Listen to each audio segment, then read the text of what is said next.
All right, we're talking about sleep today. I'm saying this as it's later on in the week and I'm a bit groggy myself, so I'm going to try to get through this without yawning like I've been doing in the past hour.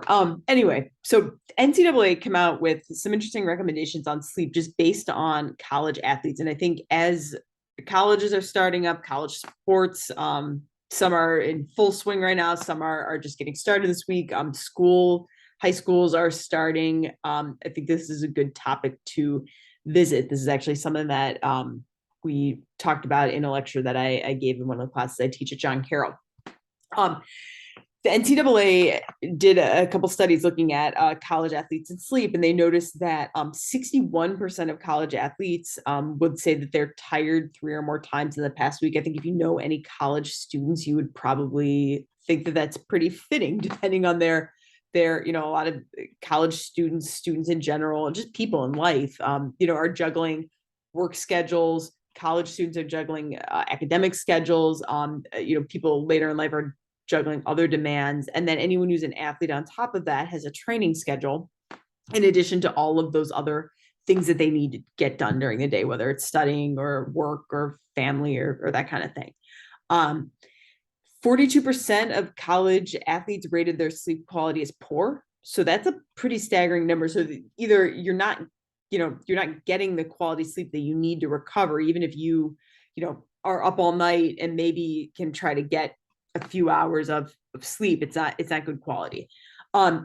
And then there is a link, something that we could suspect this is the case, but college students with poor quality sleep do have more illnesses. They do have more anxiety. They do have more depression, all those things that are linked. Depression is not caused by lack of sleep. I'm not trying to say that, but certain symptoms that go along with some of these things can be made worse by lack of sleep. His sleep is a huge thing for recovery, both from physical and mental, well-being, and recovering from certain issues.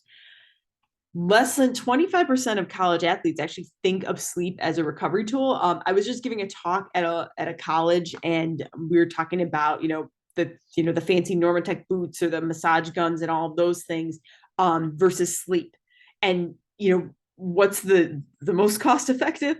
Sleep. But it's the least, cool thing to think about. But sleep is the most effective accelerant of recovery. And it's just learning how to do that the right way can do a whole lot of good for both physical and mental recovery.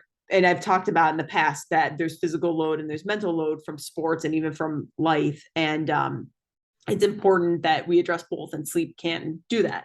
So the NCAA put out a few recommendations that I think are worth sharing here. The first one is to monitor college athletes' time demands. It's something that I talk about with my own students. It's something that I talk about with my athletes that come to me, to work with me for performance training or for rehab.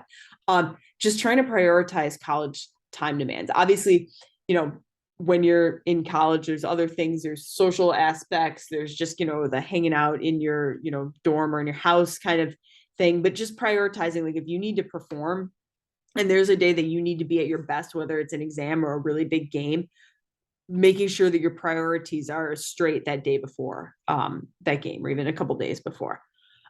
Also giving information on the role of sleep. As I mentioned, Normatec boots versus sleep. I think maybe we need to educate people better on the benefits of sleep.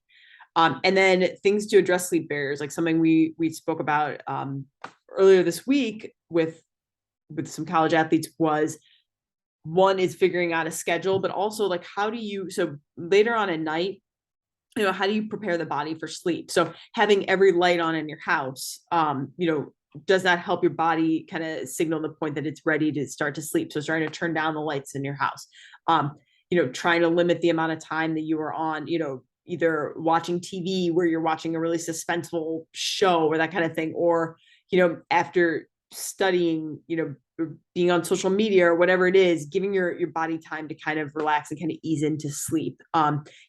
Nutrition that can help supplement sleep, which is another topic for another time.